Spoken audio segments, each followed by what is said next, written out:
আসসালামু আলাইকুম রহমতুল্লাহি ওবারাকাতুহ। আল্লাহ তাআলার দরবারে শুকরগুজার হচ্ছি, শুকরিয়া আদায় করছি যে আল্লাহ পাক রব্বুল আলামিন আমাদেরকে পবিত্র কোরআনুল কারীমের তাফসীর শোনার এই ক্লাসে যুক্ত হওয়ার তৌফিক দান করেছেন। এজন্য আমরা সেই মহান রবের দরবারে কালিমাতুশ শুকর আদায় করছি। আমরা পড়ছি আলহামদুলিল্লাহ। দরুদ ও সালাম জানাচ্ছি আমাদের প্রিয় নবী সাইয়্যিদুল মুরসালিন রাহমাতুল লিল আলামিন সিরাজুল মুনীরা প্রিয় নবী মুহাম্মদুর রাসূলুল্লাহ সাল্লাল্লাহু আলাইহি ওয়াসাল্লামের প্রতি। আমরা আল্লাহ তাআলার কাছে প্রার্থনা করছি আল্লাহ পাক রব্বুল আলামিন আমাদের এই তাফসীর শোনাকে আমাদের দুনিয়ার জীবনে বরকত এবং পরকালীন জীবনে আল্লাহ তাআলা মুক্তি ও নাজাতের ওসিলা হিসেবে কবুল করে নিন। এজন্য আল্লাহর কাছে সাহায্য কামনা করে আমরা আমাদের আজকের তাফসীরের ক্লাস শুরু করছি ইনশাআল্লাহ। আজকে আমরা তাফসীর শুনবো সূরা আল-লাইল থেকে। এটি পবিত্র কোরআনুল কারীমের ৯২তম সূরা। এই সূরাতে আল্লাহ তাআলা জাল্লা শানুহু ২১টি আয়াত নাযিল করেছেন। সূরাটি মাক্কী সূরার মধ্যে অন্তর্ভুক্ত। আমরা শুরু থেকে আজকে ইনশাআল্লাহ তাফসীর শুনবো। আল্লাহ তাআলা জাল্লা শানুহু আমাদেরকে শোনার, বোঝার, সে অনুযায়ী আমল করে চলার তৌফিক আল্লাহ তাআলা একান্ত মেহেরবানি করে দান করুন। সেই কামনায় আমরা আমাদের আজকের সূরা লাইলের তাফসীর শুরু করছি। শুরুতে আমরা এই সূরাটার অর্থ জানি।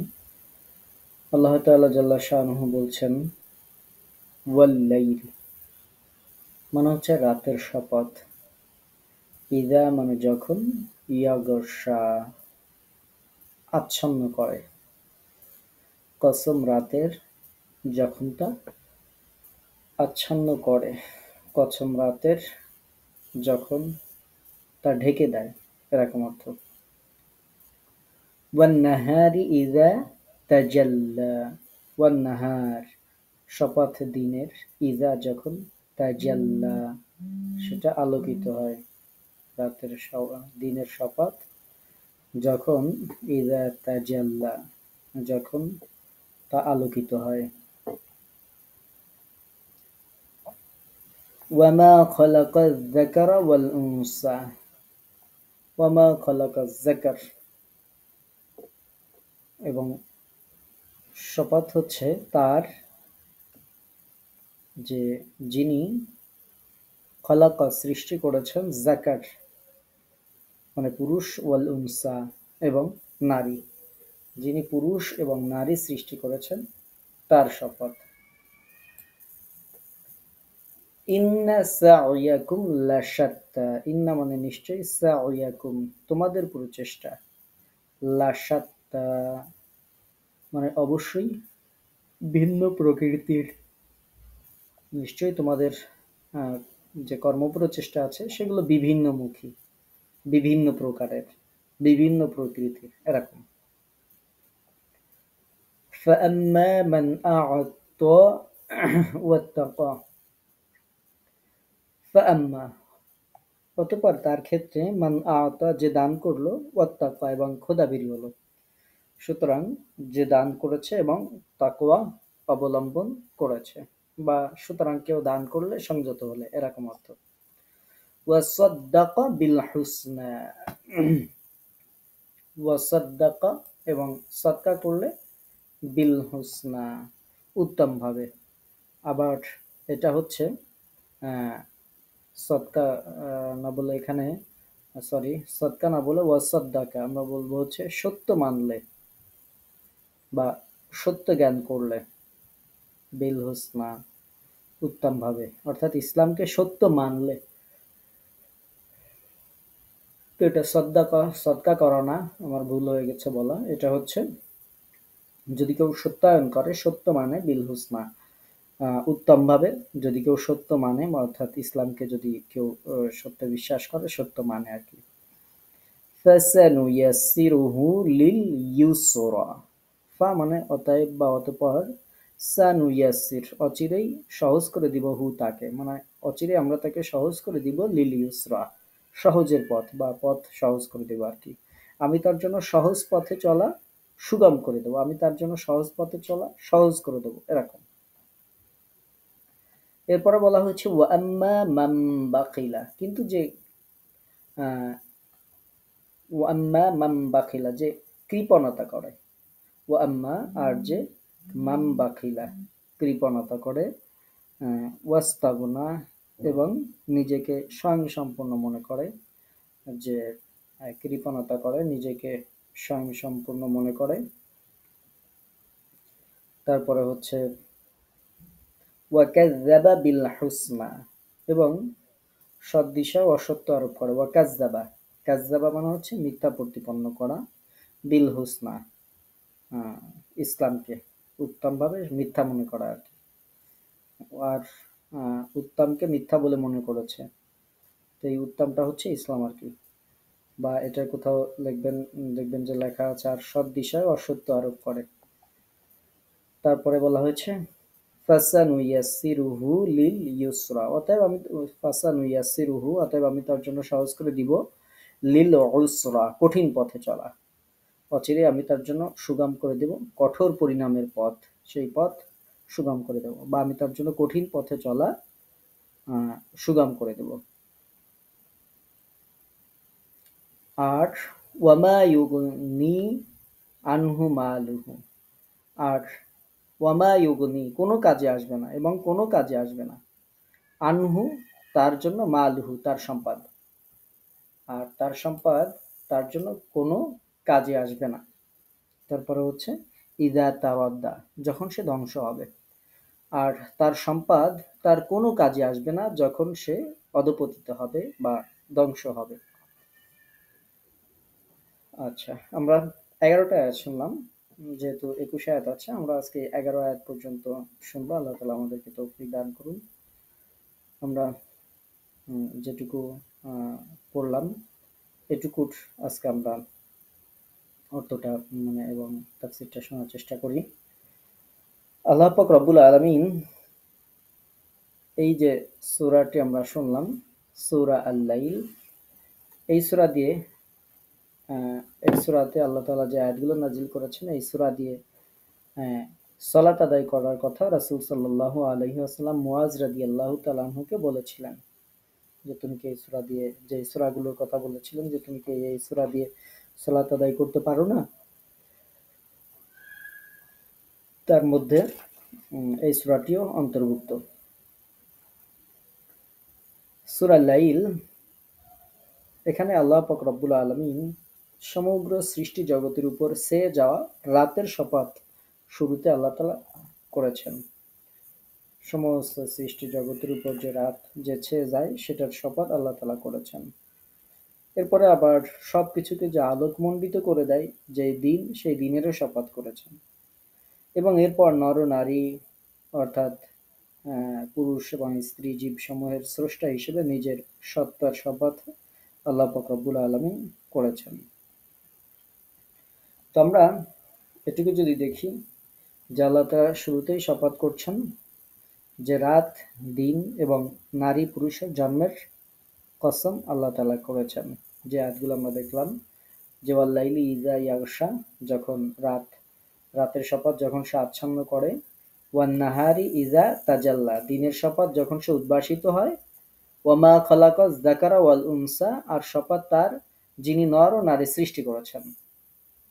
তারপরে আল্লাহ তাআলা বলেছেন ইন্না সা'য়াকুম লাশাত্তা, নিশ্চয় তোমাদের কর্মপ্রচেষ্টা বিভিন্ন প্রকৃতির।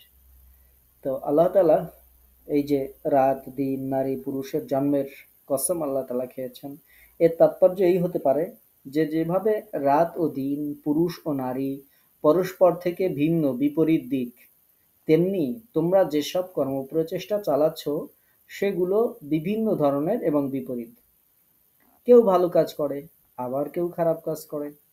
হাদিসে আসে প্রত্যেক মানুষ সকালবেলায় উঠে নিজেকে ব্যবসার কাজে নিয়োজিত করে, অতঃপর কেউ এই ব্যবসায় সফলতা অর্জন করে এবং নিজেকে আখিরাতের আযাব থেকে মুক্ত করে, আর কেউ নিজেকে ধ্বংস করে, যেটি সহিহ মুসলিমের হাদিস।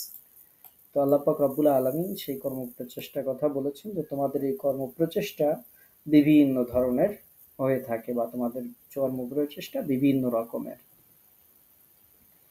তো আল্লাহ পাক রব্বুল আলামিন এইখানে যেমন সৃষ্টি জগতের কথা বলেছেন, ওরকম কথা বিভিন্ন সূরাতে আপনারা দেখবেন আছে। সূরা নাবা যখন আমরা পড়েছি, সেখানে ছিল ওয়া খালাকনাকুম আজওয়াজা, আমি তোমাদেরকে যুগলে যুগলে সৃষ্টি করেছি। এরপরে আমরা যখন সূরা যারিয়াত যখন পড়বেন, তখন দেখবেন ওয়া মিন কুল্লি শাইইন খালাকনা যাওজাইন, আমি প্রত্যেক বস্তু সৃষ্টি করেছি জোড়ায় জোড়ায়। তো আল্লাহ পাক রব্বুল আলামিন অন্য সূরাগুলোতেও এরকম এই জোড়ায় জোড়ায় সৃষ্টি করার কথা, পুরুষ নারী সৃষ্টি করার কথা আল্লাহ পাক রব্বুল আলামিন উল্লেখ করেছেন। এইগুলো উল্লেখ করার পর আল্লাহ তাআলা বলছেন যে তোমাদের কর্মপ্রচেষ্টা বিভিন্ন প্রকৃতির, অর্থাৎ এগুলো যেমন বিভিন্ন রকমের, তোমাদের কর্মপ্রচেষ্টাও বিভিন্ন রকমের। আমলসমূহ পরস্পর বিরোধী, একটি অন্যটির বিপরীত। যারা ভালো কাজ করেছে তারাও আছে, যারা মন্দ কাজে লিপ্ত তারাও আছে, সব ধরনের আছে।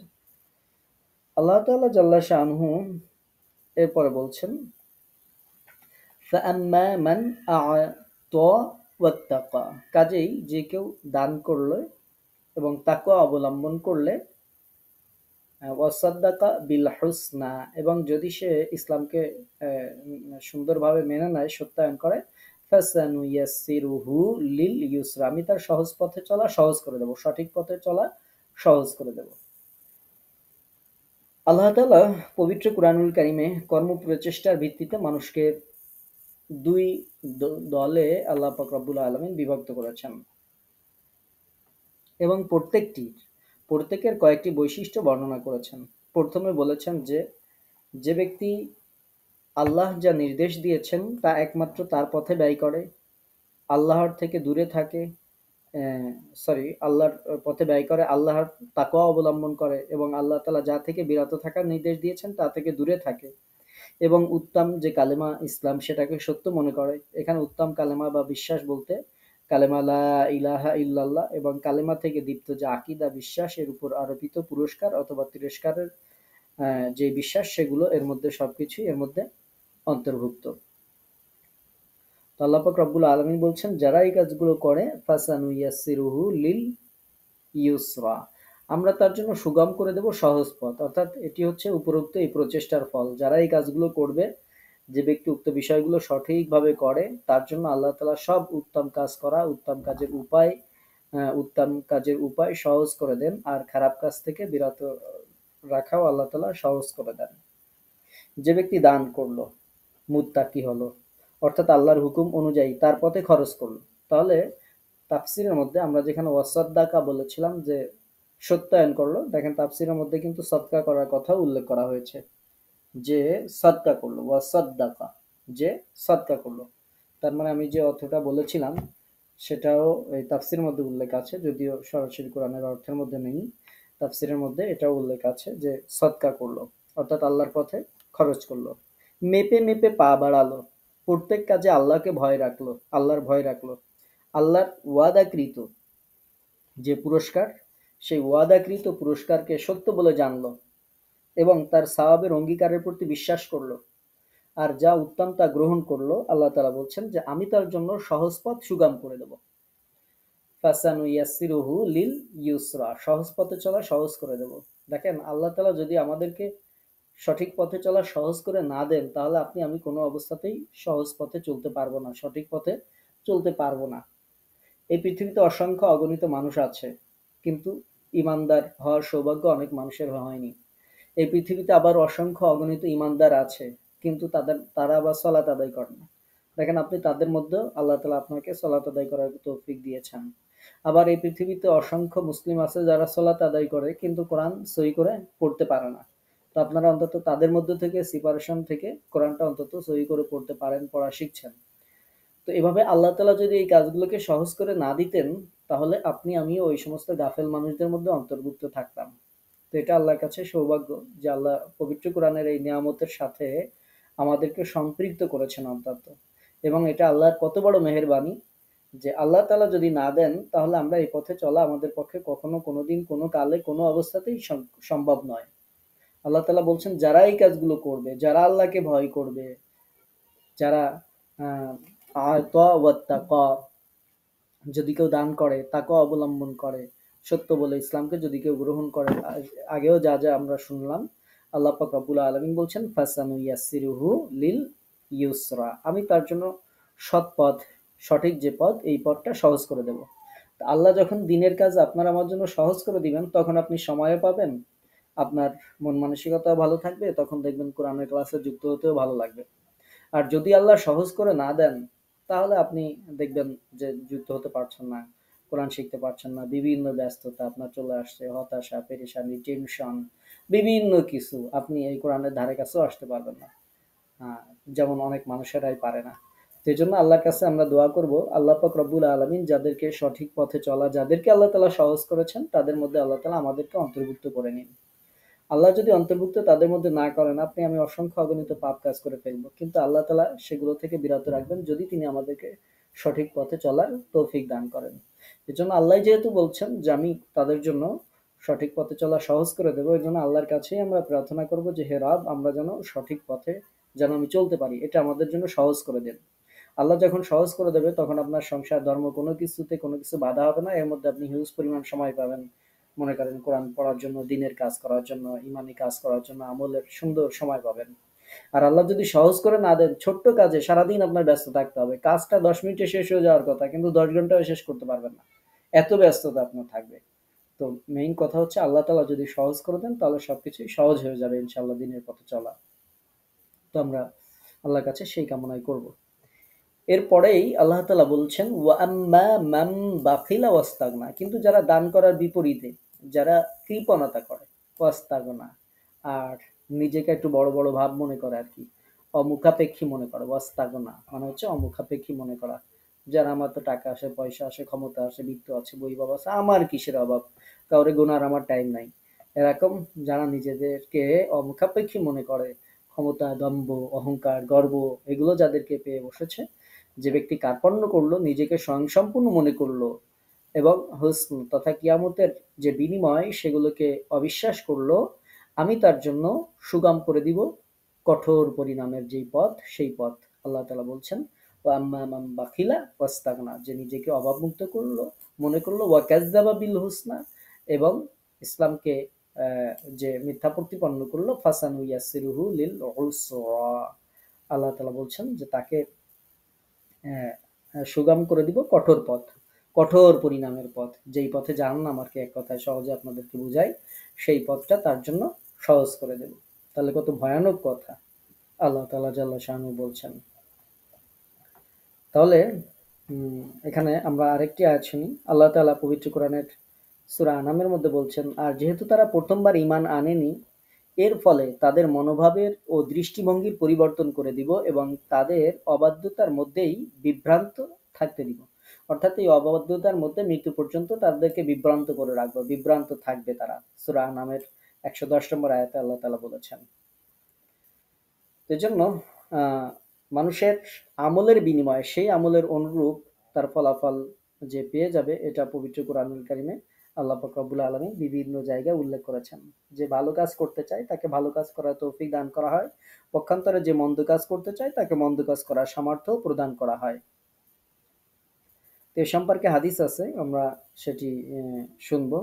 তার আগে আরো একটু জানি যে এই যে বিষয়টি, এটি হচ্ছে একটি মানসিক প্রচেষ্টা। মহান আল্লাহ তাআলা এখানে 3টি কর্ম উল্লেখ করে বলেছেন যে আল্লাহ তাআলা যা নির্দেশ দিয়েছেন তা তার পথে ব্যয় করার ব্যাপারে কৃপণতা করে। বাখিলা যে শব্দটি, কৃপণতা করে। তো 1 নম্বর হচ্ছে যে কৃপণতা করে। তারপরে ফরজ, ওয়াজিব, মুস্তাহাব কোন প্রকার সদকা সে দেয় না। ফরজ, ওয়াজিব, মুস্তাহাব সদকা মানে, ফরজ সদকা মনে করেন যাকাত আপনার উপর ফরজ, সেটা হচ্ছে ফরজ সদকা। ওয়াজিব কোনটা, যদি আপনি কোনো কিছু মান্যত করেন সেটি আপনার জন্য ওয়াজিব হয়ে যায়, এটা ওয়াজিব সদকা। মুস্তাহাব, একজন ভিক্ষুক আপনার কাছে কিছু চাইলো, আপনি দিলেন ইচ্ছাকৃতভাবে, এগুলো হচ্ছে মুস্তাহাব। এরকম কোন প্রকার সদকা যে দেয় না, আল্লাহ তাআলা আল্লাহর তাকওয়া অবলম্বনের পরিবর্তে, অর্থাৎ আল্লাহকে ভয় করার পরিবর্তে, তার প্রতি ইবাদত করার পরিবর্তে বিমুখ হয়ে নিজেকে অমুখাপেক্ষী মনে করে। আরে আমার কি নামাজ কালামের কি দরকার আছে, আমার কিসের অভাব আছে, কিসের ঠেকা পড়ছে যে আমি নামাজ পড়বো, এই করব, কোরআন তেলাওয়াত করবো, এটা আমার কি দরকার আছে, এরকম নিজেকে অমুখাপেক্ষী মনে করে। উত্তম কালেমা তথা ইমানের যাবতীয় বিষয়কে মিথ্যা মনে করে। তার জন্য কঠিন পথে চলা সহজ করে দিব। এখানে কঠিন পথ অর্থ কঠিন ও নিন্দনীয় অবস্থা তথা খারাপ কাজকে সহজ করে দেওয়ার কথা আল্লাহ তাআলা বলেছেন। খারাপ কাজটা তার জন্য সহজ হয়ে যাবে, পাপের পথটা তার সামনে উন্মুক্ত হয়ে যাবে আর কি। তো প্রথম ধরনের প্রচেষ্টাটির সাথে প্রতি পদে পদে রয়েছে আহ, এবং এর অমিল। কৃপণতা মানে শুধুমাত্র প্রচলিত অর্থে যাকে কৃপণ বলা হয় শুধু তাই নয়, বরং এখানে কৃপণতা বলতে আল্লাহ এবং বান্দার যে হকে সামান্য কিছু হলেও ব্যয় না করা বোঝায়। আর বেপরোয়া হয়ে যাওয়া বা অমুখাপেক্ষী মনে করা হলো তাকওয়া অবলম্বনের সম্পূর্ণ বিপরীত স্তর, আল্লাহকে ভয় না করা এরকম। তারপরে হচ্ছে তাকওয়া অবলম্বনের কারণে মানুষ তার নিজের দুর্বলতা এবং তার স্রষ্টার প্রতি মুখাপেক্ষী তার মর্ম বুঝতে পারে। এজন্য আল্লাহ তাআলা অখুশি হন এমন কোনো বিষয়ের ধারে কাছেও সে যায় না। আর যাতে আল্লাহ খুশি হন তা করার সে প্রচেষ্টা চালায়। আর যে ব্যক্তি নিজেকে তার রবের অমুখাপেক্ষী মনে করে সে বেপরোয়া হয়ে যায় এবং আল্লাহ তাআলা কোনো কাজে খুশি হন আর কোন কাজে নাখাস হন তার কোনো তোয়াক্কাই সে করে না। তাই তার কাজকর্ম কখনো মুত্তাকির কর্ম পর্যায়ের সমপর্যায়ের হতে পারে না। উত্তম কালেমায় মিথ্যা আরোপ করা অর্থাৎ ইমানি শক্তিকে নষ্ট করে দিয়ে ইমানের কালিমা ও আখেরাতের সব কথা মিথ্যা বলে গণ্য করা। তো আল্লাহ পাক রব্বুল আলামিন এই সমস্ত ব্যক্তির জন্য বলছেন যে ফাসানুইয়াসসিরুহু লিল ইসরা, এই যে তারা তাদের প্রচেষ্টা এবং শ্রম প্রথমোক্ত তিন কাজে যে নিয়োজিত করে, অর্থাৎ আল্লাহর পথে দান করা থেকে বিরত থাকে, তাকওয়া অবলম্বন থেকে বিরত থাকে, তারপরে ইমানকে যে সত্য মনে করা সে থেকে বিরত থাকে। তো এরকম আহ, যারা এই কাজগুলো করে আল্লাহ তাআলা বলছেন তাদের সৎ উত্তম কাজ তাদের জন্য সহজ করে দেয়। আর যারা এগুলো করে না তারা তাদের প্রচেষ্টা এবং শ্রমকে যারা এই কাজগুলোতে নিয়োজিত করে আমি তাদের খারাপ এবং দুর্ভাগ্যের কাজের জন্য সহজ করে দেয়। অর্থাৎ পাপের পথে চলা তাদের জন্য সহজ হয়ে যায়। তাহলে আবারও বলছি যে একটা হচ্ছে আল্লাহর পথে দান করা, তাকওয়া অবলম্বন করা এবং ইমানকে সত্য মনে করা। এই কাজগুলো যারা করে তাদের জন্য ভালো কাজ সহজ করে দেওয়া হয়। আর যারা এই কাজের বিপরীত করে তাদেরকে খারাপ বা দুর্ভাগ্যের পথ তাদের জন্য সহজ করে দেওয়া হয়। এই আয়াতগুলোতে তাকদীরের সুস্পষ্ট আরো ব্যাখ্যা আছে। হাদিসে আছে আলী রাদিয়াল্লাহু তাআলা আনহু বলেন যে আমরা বাকি আল গারকাদে এক জানাজায় এসেছিলাম। রাসূলুল্লাহ সাল্লাল্লাহু আলাইহি ওয়াসাল্লামও সেখানে আসলেন। তিনি বসলে আমরাও বসে গেলাম। তার হাতে ছিল একটি ছড়ি। তিনি সেটি দিয়ে মাটিতে খোঁচা দিচ্ছিলেন। তারপর বললেন, তোমাদের প্রত্যেকের এমনকি প্রতিটি আত্মারই স্থান জান্নাত কিংবা জাহান্নাম নির্ধারিত হয়ে গেছে। প্রত্যেকের ব্যাপারেই সৌভাগ্যশালী কিংবা দুর্ভাগা লিখে দেওয়া হয়েছে। তখন একজন বলল, হে আল্লাহর রাসূল সাল্লাল্লাহু আলাইহি ওয়াসাল্লাম, আমরা কি আমাদের লিখা গ্রন্থের উপর নির্ভর করে কাজকর্ম ছেড়ে দেব না? কারণ যারা সৌভাগ্যশালী তারা তো অচিরেই সৌভাগ্যের দিকে ধাবিত হবে, আর যারা দুর্ভাগা তারা দুর্ভাগ্যের দিকে ধাবিত হবে। তখন রাসূলুল্লাহ সাল্লাল্লাহু আলাইহি ওয়াসাল্লাম বললেন, যারা সৌভাগ্যশালী তাদের জন্য সৌভাগ্যপূর্ণ কাজ করা সহজ করে দেওয়া হবে, পক্ষান্তরে যারা দুর্ভাগা তাদের জন্য দুর্ভোগ্যপূর্ণ কাজ সহজ করে দেওয়া হবে। তারপর তিনি একটি আয়াত পাঠ করেছিলেন। তো আমরা এই অংশ থেকে জানতে পারলাম যে জান্নাতে যারা যাবে তাদের জন্য জান্নাতের কাজ সহজ করে দেওয়া হবে, যারা জাহান্নামে যাবে জাহান্নামের কাজ তাদের জন্য সহজ করে দেওয়া হবে। তো এই জন্য আল্লাহর কাছে আমাদের চাইতে হবে, হে রব, জান্নাতে যেতে চাই, ভালো কাজ করা আমাদের জন্য সহজ করে দিন। তাহলে আমরা এখানে যে কয়টা আয়াত শুনলাম ৮, ৯ এবং ১০ এই আয়াতগুলোতে দুর্ভাগা মানুষের কথা বলা হয়েছে। তারপরে আহ, আরো একটি হাদিস ঠিক একই রকম আর কি, আরো একটি হাদিস আছে। সেটি হচ্ছে আমরা যে হাদিসটা শুনলাম সেটা হচ্ছে আলী রাদিয়াল্লাহু তাআলা আনহু থেকে বর্ণিত হাদিস। আচ্ছা, এটার আর একটা যে হাদিস আছে সেই হাদিসটা হচ্ছে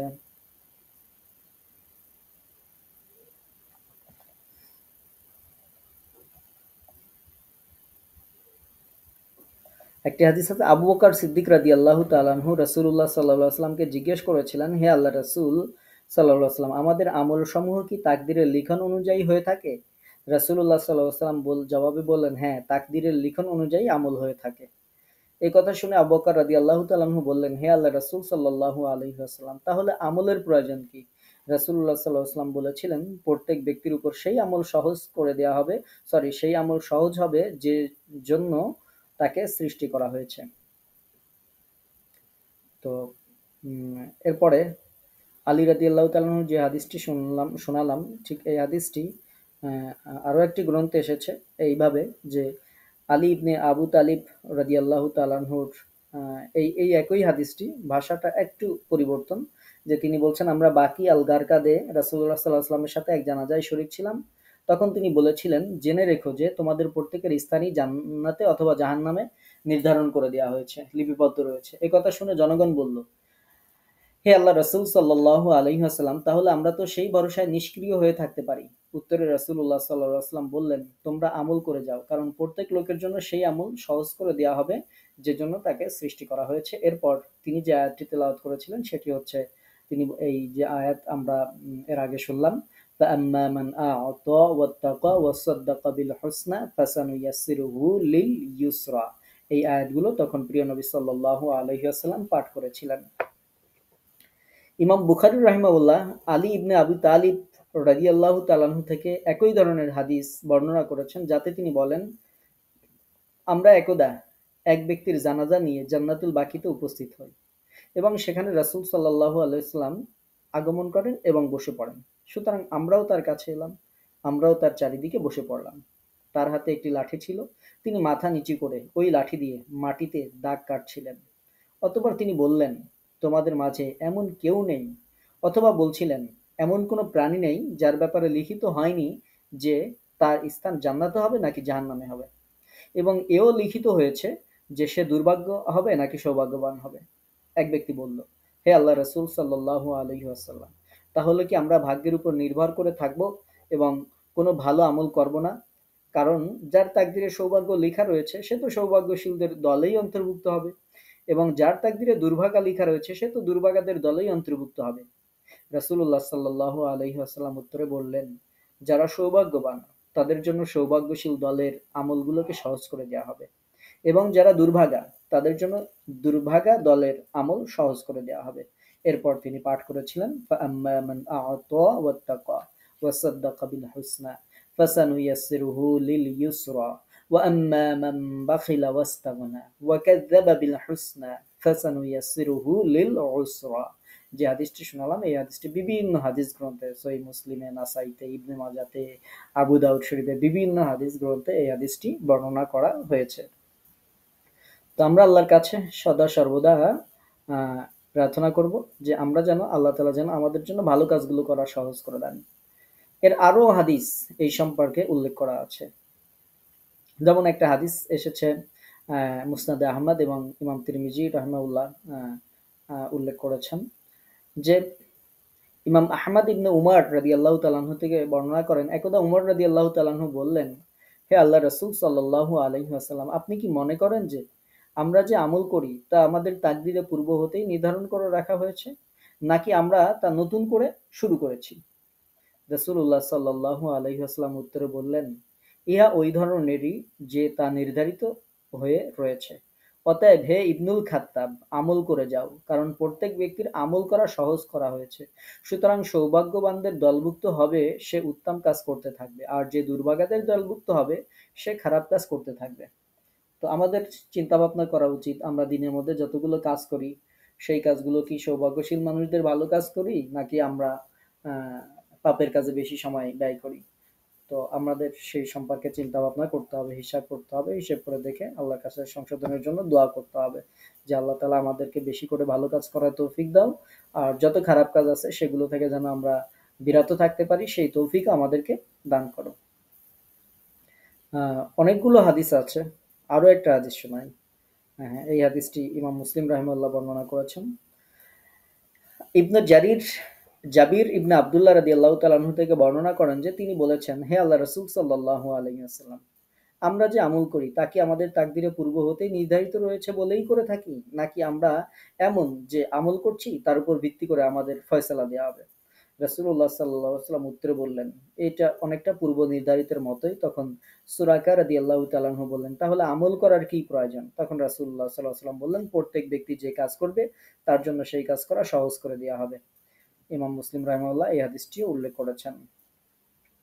আচ্ছা, তো আমরা অনেকগুলো হাদিস আমরা শুনে ফেললাম। আরো একটা হাদিস শোনাই আপনাদেরকে। ইবনে জারির মানে এইটার তাফসিরে, আহ, এই আয়াতের তাফসিরে ইবনে কাসির রহমাউল্লাহ আরো একটি হাদিস উল্লেখ করেছেন। সেটি হচ্ছে ইমাম জারির রহমাউল্লাহ আমির ইবনে আবদুল্লাহ ইবনে জুবাইর রাদিয়াল্লাহু তাআলা থেকে বর্ণনা করেন, আবু বকর রাদিয়াল্লাহু তাআলা প্রায় মক্কায় যে সমস্ত দাসদাসী ইসলাম কবুল করত তাদেরকে ক্রয় করে স্বাধীন করে দিতেন। যারা বয়স্ক এবং মহিলা তারা ইসলাম কবুল করলে তাদেরকেও মুক্ত করে দিতেন। একবার তার পিতা তাকে বললেন, হে আমার পুত্র, আমি লক্ষ্য করেছি যে তুমি দুর্বল শ্রেণীর লোকদেরকেই বেশি মুক্ত করেছ। তুমি যদি শক্তি সামর্থ্যবান লোকদের মুক্ত করতে তাহলে তারা তোমার পাশে দাঁড়াতো, তোমার কাজে সাহায্য করত, প্রয়োজন হলে তোমাকে রক্ষা করার কাজে লাগতো। তখন আবু বকর রাদিয়াল্লাহু তাআলা আনহু উত্তরে বললেন, হে আমার পিতা, আমি তো তাই চাই যা আল্লাহর কাছে রয়েছে। আমার পরিবারের কেউ কেউ বলেন যে এই সূরার ফাআম্মা মান আ'তা ওয়াত্তাকা ওয়া সাদ্দাকা বিল হুসনা ফাসানুইয়াসসিরুহু লিল ইউসরা, এই আয়াতসমূহ এ ব্যাপারে নাজিল হয়েছে। এটাও কেউ কেউ বলে থাকেন যে উম, এই ঘটনার ব্যাপারে এই আয়াতগুলো নাজিল হয়েছে। তারপরে বলা হয়েছে আহ, আরো একটা অংশ আছে এটা, যে ওয়ামা ইউগনি আনহু মালুহু ইজা তারদ্দা। আমরা সর্বশেষ যে আয়াতটি শুনেছি 11 নম্বর আয়াত, যে এবং তার সম্পদ কোনো কাজে আসবে না যখন সে ধ্বংস হবে। মুজাহিদ রহিমাউল্লাহ বলছেন এই আয়াতের অর্থ হচ্ছে যখন সে মারা যাবে তখন তার এই যত সম্পদ আছে কোনো সম্পদ কোনো কাজে আসবে না। আর আরো কয়েকজন তাফসীরকারক বিশেষ করে আবু সালি রহমাউল্লাহ এবং মালিক রহমাউল্লাহ জাইদ ইবনে আসলাম রহমাউল্লাহ থেকে বর্ণনা করেছেন যে এর অর্থ হচ্ছে যখন তাকে জাহান্নামে নিক্ষেপ করা হবে তখন তার এই আমলগুলো কোনো তার এই যে ধন সম্পদ যা আছে এগুলো কোনো কাজে আসবে না। তাহলে এটার দুইটা ব্যাখ্যা আমরা পাইলাম। একটা হচ্ছে মৃত্যুর সময়ও এই টাকা পয়সা ধন দৌলত কোনো কাজে আসবে না, জাহান্নামে যখন ফেলে দেওয়া হবে কাউকে তখনও এগুলো কোনো ধরনের কোনো কাজে আসবে না। তো এই যে তার অদ্দা, এর শাব্দিক অর্থ হচ্ছে অধপতিত হওয়া, ধ্বংস হওয়া, যে একদিন অবশ্যই তাকে মরতে হবে। যখন দুনিয়াতে যেসব ধন সম্পদের সে কৃপণতা করে জমানোর চেষ্টা করেছিল এই সম্পদ তার কোনো কাজে আসবে না। সম্পদের জায়গায় সম্পদ থাকবে কিন্তু সে থাকবে কবরে। ব্যাংক ব্যালেন্স যা কিছু আসে সেগুলো থাকবে ব্যাংকে, হিসাব থাকবে ব্যাংকে, তার উত্তরাধিকার তারা এগুলো নিয়ে মারামারি কাটাকাটি করবে, কিন্তু এই সম্পদ তার বিন্দু মাত্র কোনো উপকারেই আসবে না। তো সুতরাং আল্লাহর কাছে আমরা প্রার্থনা করব আমাদেরকে আল্লাহ তালা যতটুকু সম্পদ দান করেন আমরা যেন তার থেকে আমাদের পক্ষে আল্লাহ তালা যেন আমরা বেশি করে আল্লাহ রাস্তায় খরচ করতে পারি, ব্যয় করতে পারি, দান করতে পারি, সদকা করতে পারি। আল্লাহ তালা আপনাকে আমাকে সেই তৌফিক দান করুন। ওমা আলাইনা ইল্লাল বালাগ। যদি কারো এই আয়াতগুলোর ব্যাপারে প্রশ্ন থাকে বলতে পারেন। কারো কোনো প্রশ্ন আছে? আচ্ছা, যদি প্রশ্ন না থাকে আমরা সংক্ষিপ্ত একটি দোয়া করে আমরা আমাদের